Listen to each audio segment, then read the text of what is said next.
Praami esiosa põrkab vastu tankerile ja tungib sellesse. Löök paiskab õli üle vee ja üle praami teki. Kahe laeva vahel purskab taevasse hiiglaslik tulekera, justkui vulkaan plahvataks mustal veel.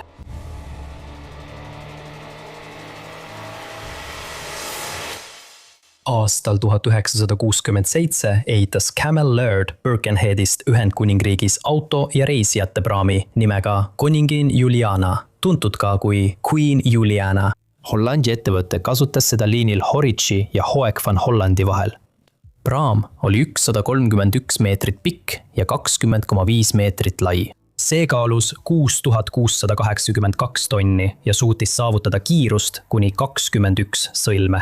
1985 aasta septembris müüdi praam Itaalia ettevõttele Navarma Lines, mis opereeris liine Prantsusmaa, Itaalia ja nende lähedal asuvate saarte vahel. Navarma Lines muutis hiljem oma nime Moby Linesiks ja praam sai tuntuks kui Moby Prince. See liikus oma uude koju Itaalia Livorno sadamasse, kus see teenindas regulaarset liini Livorno ja Olbia vahel. Naftatanker Agip Abruzzo ehitati 1976 aastal Triestes, Italcantieri laevatehases. See oli 330 meetrit pikk ja veidi üle 50 meetri lai, suutis vedada 253 000 tonni naftat ning liikus kiirusega 16 sõlme. 1987 aastal, vastates turu vajadustele, lühendati tanker 267 meetrini, mis vähendas selle kandevõimet 149 000 tonni naftani. 9. aprillil 1991 aastal saabub Agip Abruzzo Egiptusest Livorno sadamasse. Tanker kuulub ettevõttele Internazionale Idrocarburi ehk ENI, mis tähendab itaalia keeles riiklikku süsivesinike ametit, olles suur Itaalia nafta- ja gaasiettevõte. Selle tankides on 82 000 tonni Iraani kerget toornaftat. Livorno sadam, mida inglise keeles kutsutakse Lehorniks, on Toskana peamine sadam ja üks Itaalia tähtsamaid sadamaid nii reisijate kui ka kauba jaoks. Sadama peamine ala kannab nime Firenze bassein. 3 lainemurdjat kaitsevad sissepääsu. Veeglia tamm valvab lõunapoolset sissepääsu. Kõver tamm ja Diga della Meloria moodustavad ühe pika lainemurdja läänes ning Diga del Masoca asub loodes. Laevad sisenevad ja väljuvad lõunapoolsest sissepääsust, mis asub Kõvera tammi lõunapoolse otsa ja Veeglia tammi lääne otsa vahel. Kanaal on umbes 190 meetrit lai ja 15 meetrit sügav. Firenze basseini väljapääsu ja lõunapoolse sissepääsu vahel asub Livorno merendushoiatuse torn. Torniil on suurepärane vaade, mis ühendab laevad terminaalide ja sadama operaatoritega. See registreerib paatide saabumise ja lahkumise, jälgib sadama manöövreid, jälgib ilmastikutingimusi ning hoiab laevaliiklust kursis. 10. aprillil pärast 24 tunni pikkust peatust valmistub Moby Prince oma tavapäraseks 7-tunniseks reisiks, lahkudes Livorno sadamast ja suundudes tagasi Olbiasse, Sardiinias. Ilm on selge ja parvlaevale astub 75 reisijat, kes ühinevad 66 meeskonna liikmega, mis on tunduvalt alla laeva 1200 inimese mahutavuse. Kell 9:55 õhtul, vahetult enne väljumist, läheb sadamapiloot Moby Prince'i pardale. Moby Prince'i kapten Ugo Cessa, pikaajaline kapten, keda tuntakse täpse ja professionaalsena, annab juhtimise üle piloodile, kes juhatab laeva sadamast välja. Sadamapiloot saadab alati laevu, nagu parvlaevad, sadamasse ja sealt välja, sest ta tunneb kohalikke vesi, hoovusi ja merepõhja. Kell 10:03 minutit õhtul vabastatakse parvlaeva kinnitused ja see manööverdab sadamast välja. Sadama suust väljudes möödub see teisest sisse tulevast laevast. Merendushoiatuse torn jälgib ja kuulab 2 ristuva laeva vahelist raadiosidet, et kõik toimuks ohutult. Parvlaev suundub lõuna poole Vegliaia tammi ja kõverjoonelise tammi vahelise läbipääsu suunas. Vegli tammi lõunaküljel, väljaspool sadamat, sadama sissepääsu lähedal, seisavad mitmed laevad ankrus. Nende hulgas on 2 ENIle kuuluvat tankerlaeva, Agip Napole ja Agip Abruzzo. Samuti on selles piirkonnas ankrus 2 5 USA kaubalaevast, mis on pärit lähedal asuvast Camp Derbyst, Gallant II ja Cape Breton. Camp Derby on USA sõjaväekompleks, mis toimib USA armee lahesõjaoperatsioone toetava Lõuna-Euroopa rakkerühma peamise varustuskeskusena. Agip Abruzzo, neist 4 viimane laev, on ankrus umbes 2,7 miili kaugusel veeglist. See asub keelatud alal, mida tähistab koonusekujuline piir. See ala on ankrukeeluga tsoon, sest merepõhjas kulgevad allveekaablid ja ankrusse jäävad laevad võivad neid kahjustada. Koonus tähistab ka sadamasse sisenevate ja sealt väljuvate laevade läbipääsu, eraldades kanali ankru alla tsoonist. Moby Prince'i tekilt näevad parvlaeva ohvitserid, sealhulgas kapten ja loots, kõigi ankrus olevate laevade tulesid. Kõik Moby Prince'i juhtimisseadmed on seatud käsitsi režiimile ning neid käsitseb kvalifitseeritud ja kogenud meeskond. Ohvitserid on oma tööpostidel, kasutades radari ja raadioseadmeid ning kapten Chessa on sillal ja jälgib neid. Piloot kuuleb Sadamaameti raadios edastatud käsku. Tõeline kurss 195, mis on kurss Olbiasse. Kui parvlaev möödub Veglia tammist, lahkub piloot sillalt, astub laevalt maha ja siirdub ootavale lootsipaadile Moby Prince'i kõrval. Pärast tammiga piiratud lainemurdjast möödumist lahkub parvlaev sadama vetest ja siseneb sadama akvatooriumisse. Sadamaast väljudes tunneb meeskond teed Olbiasse hästi. Tavaliselt hoitakse suunda 220 kraadi. Seejärel korrigeeritakse kurssi järk-järgult 191 kraadini. Parvlaev kiirendab kuni 18 sõlmeni, mis on selles piirkonnas tavaline. Sadama väljapääsu lähedal. Luutsipaadil olev loots jälgib, kuidas parvlaev jätkab oma teekonda planeeritud kursil. See lugu on kokku pandud algsest õnnetuse uurimisaruandest ja teisest aruandest, mis koostati 30 aastat hiljem. See on minu tõlgendus, mis põhineb mõlema uurimise käigus kogutud tõenditel. Ma ei tea täpselt, mis Moby Prince'i pardal juhtus, sest kõik peale ühe inimese hukkusid. On selge ja rahulik õhtu. Udu pole ning sadamas on suurepärane nähtavus ja rahulik meri. 2 inimest Itaalia Merevee Akadeemiast, Terrazza Mascani lähedal, Vegliai tammi kaguküljel, jälgisid praami sadamast lahkumist oma kõrgest vaatepunktist. Nad märkasid ka midagi kummalist Agip Abruzzo juures. Tankerit ümbritseb omamoodi valkjas pilv või aur. Aga nad ei pööra sellele tähelepanu ja lähevad tagasi akadeemiasse. Tegelikult on seal veel üks alus ja tanker teostab ebaseaduslikku öist tankimisoperatsiooni väiksema alusega, tõenäoliselt pargasega, kuid keegi ei tuvasta seda alust. Agip Abruzzo 6 paak on avatud ja küljelt ripub voolik. 6. paagis olev last koosneb kütusesegust, milles on 8% hapnikku. See on ohtlikult lähedal plahvatusohtlikule piirile.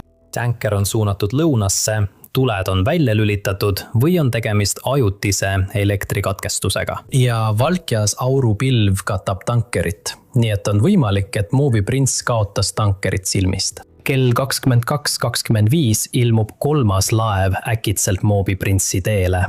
Parvlaev teeb järsu vasakpöörde, et vältida kokkupõrget tuvastamata laevaga, kuid see osutub saatuslikuks veaks. Moby Prince põrkub Agip Abruzzo paremale küljele, tabades seda 70-kraadise nurga all. Parvlaeva vöör tabab ja läbistab tankeri 7. paagi, mida tavaliselt kasutatakse slopi, musta pilsivee ja pesuvee jaoks. Kuid sellel reisil on see täidetud kerge toornaftaga. Kokkupõrge rebib naftapaagi lahti, paisates selle sisu ümbritsevasse vette ja parvlaeva tekile. Kokkupõrge lukustab mõlemad laevad kokku. Agip Abruzzo kapten üritab tankerit Moby Prince'ist eemale manööverdada. Moby Prince üritab tagurdada, rool paremale pööratud, kuid selle vöör jääb tankeri külge kinni ning nafta voolab jätkuvalt kahjustatud kerest välja.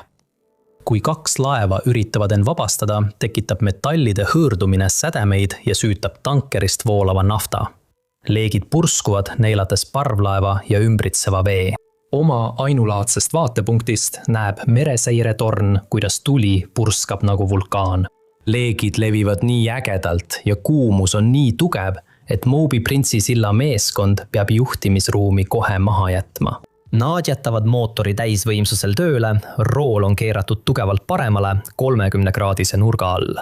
Kui nad oma positsiooni maha jätavad, loodavad nad, et parvlaev pääseb lahti ja keerleb põlevast tankerist eemale, liikudes tagurpidi. Nii peaksid tuli ja suits laeva vööris kanduma eemale laeva keskosast. Parvlaeval puhkeb kaos. Tuli ja paks suitsvöörist levivad kiiresti ning neelavad suurema osa eesmisest tekist. Kogunemispunkt keskmisel ülemisel tekil, kus päästeparved asuvad, on liiga ohtlik, et sinna jõuda. Laeva ohvitserid koostavad kiiresti uue hädaolukorra plaani. Nad koguvad kõik reisijad laeva sees asuvasse luksussaali, et abi oodata. Sellel saalil on tulekindlad seinad ja uksed, mis muudab selle ohutumaks varjupaigaks väljaspool toimuva katastroofi eest. Reisijad hakkavad saabuma, mõned kohvritega, teised päästevestides.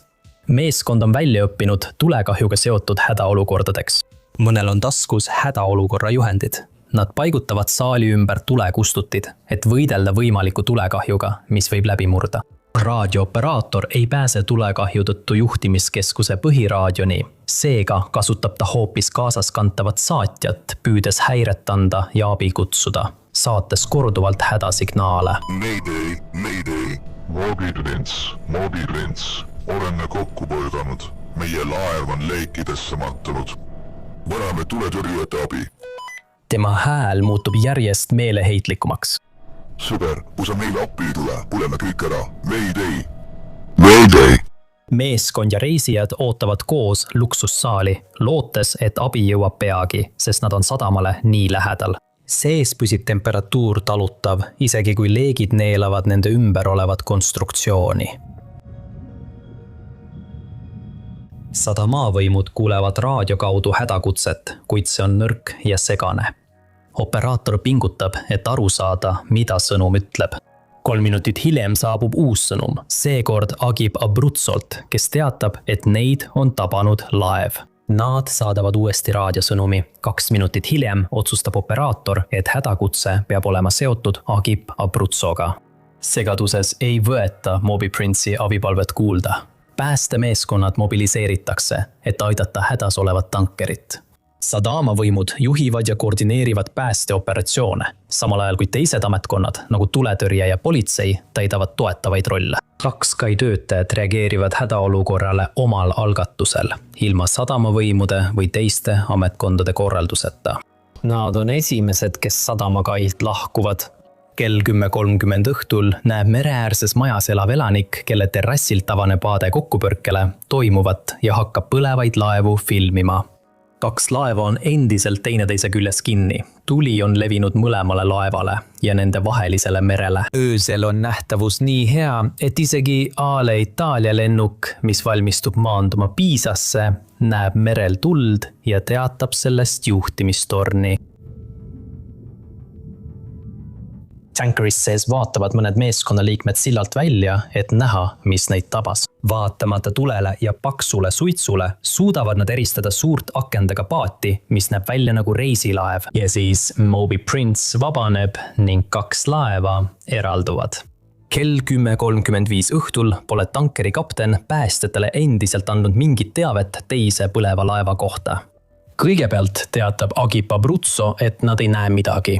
Minut hiljem teatab kapteen, et nad põrkasid kokku väikese puksiiri või pargasega, mitte suure reisiparvlaevaga. Kell 11 õhtul märkab politseipaadi vahimees kauguses suitsu ja soovitab oma komandörile, et nad suunduksid selle aluse poole. Aga siis näevad nad, kuidas 5 punast raketti lendavad taevasse ja kuulevad Agip Abruzzo helisignaale. Koos hädakõnega raadiokanalil 16 suunavad komandöör ja vahimees oma tähelepanu Agip Abruzzole ning teine laev unustatakse. Umbes 40 minutit pärast kokkupõrget saadab tanker veel ühe raadiosõnumi. See näeb välja nagu väike pargas, mis meid tabas. Tuletõrjujad, Agip Abruzzo. Meil on Iraani kerge toornafta, aga me ei tea, mis oli pardal parvassil, mis meid tabas. Ilma mainimata, et ka teine alus võib vajada päästmist. Järgnevad veel raadioside teated, kuid sadamaametilt puudub koordineerimine ja nad ei ole teadlikud, et peaksid otsima teist alust. Suits muutub tihedamaks ja levib. Lained kannavad põlevat tüli ja paksu suitsuseina sadama sissepääsu poole, vähendades nähtavust õnnetuspaiga ümbruses. Kell 11:12 õhtul jõuab Titoneeri firma Buksiir tankerini ja 8 minutit hiljem saabub veel üks nende laev. Kell 11:22 õhtul saabub sündmuskohale Sadamaameti patrullpaat CP232, pardal Sadamaameti komandör. Nad jäävad Moby Prince'i ja Agip Abruzzo vahele ankrusse. Pärast vabaks pääsemist jätkab Moby Prince pagurpidi sõitmist ringiratast ümber tankeri, mootorid endiselt töötamas. Tuli levib jõuliselt ja leegid tabavad parvlaeva erinevaid osi ebaühtlaselt, jättes mõned alad äärmuslikust kuumusest puutumata. Kuid tuli jääb ülemisele tekile ning laeva tagurpidine liikumine aitab säilitada ahtri välisosa ja meeskonnakajutid alumisel tekil. Tulekindlas luksussaali sees, kuigi nad on kuumuse eest kaitstud, hakkab laeva kliimaseade ringlusse laskma surmavat vingugaasi ja mürgiseid gaase. Sees olevad reisijad ja meeskond lämbuvad aeglaselt. Vingugaas seondub nende punaliblede hemoglobiiniga, jättes keha ilma hapnikuta. Meil tekivad peavalud, pearinglus ja iiveldus. Mõned üritavad pääseda tekile, kuid neid tabab laeva kere kiirgav tugev kuumus. Need, kes jäävad sisse, surevad lämbumise tõttu. Kogu selle aja jooksul ei tule tankerilt mingit kasulikku teadet teise laeva otsimise kohta. Kuuldes raadio kaudu vestlusi põleva mahajäetud laeva kohta, asusid sildumismehed seda otsima. Kell 11:26 õhtul teatab Buksiir, et nad on märganud teist põlevat laeva ja liiguvad selle poole, kuigi pole veel tuvastanud, mis laevaga on tegemist. Tankerikaptein vaidleb vastu, öeldes, et tal on pardal 82 000 tonni toornaftat ja rõhutab pidevalt oma lasti ohtlikkust. Kell 11:30 õhtul näeb teine laev teist põlevat laeva. Sildumismeeste Buksiir jõuab Moby Prince'ini. Kell 11:45 õhtul küsib meresignalist sildumismeestelt, kas nad suudavad laeva tuvastada. Nad vastavad. See on Moby Prince, millega ta tegi kaubanduslikku tööd. Pardal on palju inimesi. Nad ütlevad mulle, et seal on 50 reisijat. Hoiatusohvitser, keegi peab mulle ütlema, mis juhtus. Köieheitjad märkavad parvlaeva vasakus esinurgas üksikut ellujäänut. Ta liigub ahtri poole ja hüppab vette, kust Buksiirlaev ta kiiresti välja tõmbab. Samal ajal otsustab ka Agip Abruzzo meeskond tankerist lahkuda. Moby Prince'i ainus ellujäänu räägib päästjatele, et ta liikus koos teise meeskonna liikmega, kes ei pääsenud, üle tunni aja laeva ruumides, vältides leeke. Ta ütleb, et pardal on veel inimesi, kes ootavad päästmist. Hoolimata tema palvetest keskendub põhipäästeoperatsioon ainult naftatankerile. Moby Prince'i jaoks ei koostata ühtegi päästeplaani. Kell 2 öösel 11. aprilli varahommikul õnnestub Buksiirlaevalt riivivale parvlaevale kõrvale tõmmata. Tavalistes tööriietes ja ilma kaitsemaskita ronib madrus ahtrist pardale ja kinnitab Buksiirköie. Moby Prince bukseeritakse tagasi Livorno sadamasse. 2 päeva pärast kokkupõrget, kui tulekahju kuumus on lõpuks vaibunud, sisenevad tuletõrjujad parvlaevale ja leiavad 140 inimese surnukehad. 12. ja 17. mai vahel tühjendati Agip Abruzzo järele jäänud õlist. See bukseeriti minema 1991. aasta oktoobris ja lammutati 1992. aasta jaanuaris. Kohtulik uurimine pani tragöödia süüks udule ning Moby Prince'i kapteni Chessa hoolimatutele ja hooletutele tegudele. Mootoriruumi kang oli seatud autopiloodile, mis tegi kapten Chessa otseselt vastutavaks. Ja Sadamaameti päästetööde ebaõnnestumisi pisendati. 2021. aasta juulis, 3 aastakümmet pärast õnnetusi ja kasvavat avalikku pahameelt, moodustas Itaalia parlament uue komisjoni õnnetuse uurimiseks. Nende järeldused rääkisid hoopis teistsuguse loo. Esialgne uurimine oli kiirustatud ja puudulik. Tõendeid kas ignoreeriti või jäeti välja. Tunnistajate ütlused, tegelikud ilmastikuolud, isegi 2 põleva laeva videomaterjal. Prokuratuur toetus algselt Sadamaameti uurimisele, hoolimata sellest, et Sadamaamet ise oli uurimise all nende ebaõnnestunud päästeoperatsiooni tõttu. Teise komisjoni aruanne ei nimetanud kunagi konkreetselt seda salapärast 3. laeva. kuid mainib endist Somaalia kalalaeva nimega 21 October 2 ja teisi pargaseid, mis võisid olla seotud ebaseaduslike tankimisoperatsioonidega. Moby Prince'i vrakk seisis Livornos peaaegu 7 aastat, kuni see uppus kai ääres 1998 aasta mais. See tõsteti pinnale ja viidi Türki, kus see lammutati. Et vaadata rohkem katastroofivideoid, klõpsa nüüd ekraanil olevale lingile.